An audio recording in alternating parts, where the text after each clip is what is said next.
नमस्कार, श्रावणी रेसिपीमध्ये तुमचं स्वागत आहे। तर आज आपल्याला इथे बनवायचे आहे हिरवी मिरची फ्राय। हे बघा, अशा पद्धतीने मस्त असे कवळ्या छान मिरच्या घ्यायच्या आणि फ्राय करायच्या। खूप सुंदर अशी रेसिपी आहे, तुम्ही नक्की करून पहा। अशा पद्धतीने तोंडी लावायला अगदी सोप्या पद्धतीने आहे। चला तर आपण वेळ न घालवता रेसिपीला सुरुवात करूया। तर इथे चटपटीत मिरची फ्राय करण्यासाठी इथे मी मिरची घेतलेली आहे, स्वच्छ धुवून कापडाने पुसून घेतलेली आहे। आता ही मिरची आपल्याला कट करून घ्यायची आहे, मधोमध अशी कट करून घ्यायची आहे। तुम्हाला लागेल तेवढी मिरची घ्या, छान अशी खूप सुंदर अशी चव लागते। चला तर आपण आता मिरची कट करून घेऊया। या मिरचीला असं मधोमध चीर पाडून घ्यायची आहे।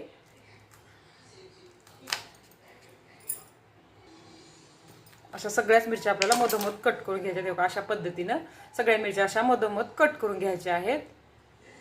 अगदी सरळ आणि साधी सोपी पद्धत आहे आणि मिरची फ्राय तोंडी लावायला खूप छान आणि सुंदर लागते। पोळी बळा, भाकरी बोळा। इथे पहा, मी सगळ्या मिरच्याला अशी मधोमध कट करून घेतलेल्या आहेत। चला तर आपण आता मिरची फ्राय कशी करायची ते पाहून घेऊया। इथे गॅसवर इथे मी तवा गरम करायला ठेवले, तुम्ही तवा किंवा कढई पण वापरू शकता। आता तवा इथे गरम झालेला आहे, त्याच्यावरती आपण कट केलेल्या मिरच्या टाकून घेऊया आणि अशाच सुक्या मिरच्या आपल्याला थोडा भाजून घ्यायच्यात। आधी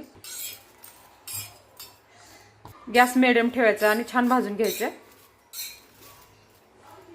मिरच्या छान भाजून झालेल्या आहेत। इथं आता थोडं साईडला करून घेऊया मिरच्या। तेल न टाकतात आधीच भाजून घेतलेल्या आहेत मिरच्या। आता हे साईडला करून घेऊया आणि तेल टाकून घेऊया। इथं मी 1 चमचा तेल टाकून घेतला आहे।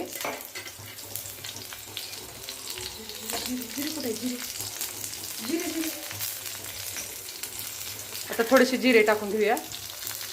वाटलेला लसण टाकून घ्यायचा, ठेचून घेतला मी खलबत्त्यात। मिरच्यामध्ये मिक्स करून घेऊया लसण। थोडासा कढीपत्ता टाकून घेऊया। गॅस एकदम कमी ठेवायचा। आता 1 चमचाभर शेंगदाण्याचा कूट टाकून घेऊया भाजलेल्या। 1 चमचा जिरेपूड टाकून घेऊया।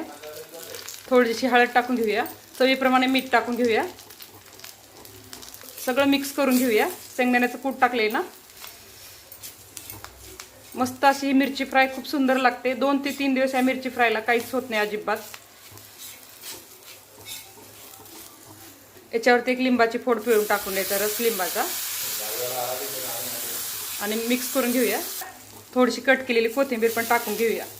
आता ही मिरची फ्राय आपली तयार आहे बघा। अशा पद्धतीने खूप सुंदर चव लागते याची। तुम्ही एकदा नक्की करून पहा। धन्यवाद।